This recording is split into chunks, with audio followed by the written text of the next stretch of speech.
how to fix audio settings on your PC. Hello guys, in today's video I'm gonna show you how to edit your audio settings if they are not working. So all what you have to do is go down here to this search bar and search for audio like this, and then click on sound settings.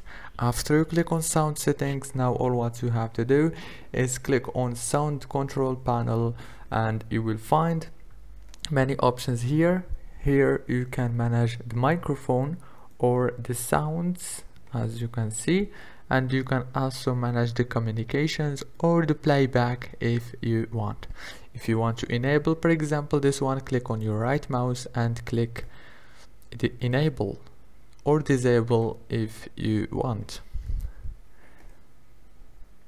If this video was helpful, please don't forget to like and subscribe, and thank you so much for watching this video until the very end.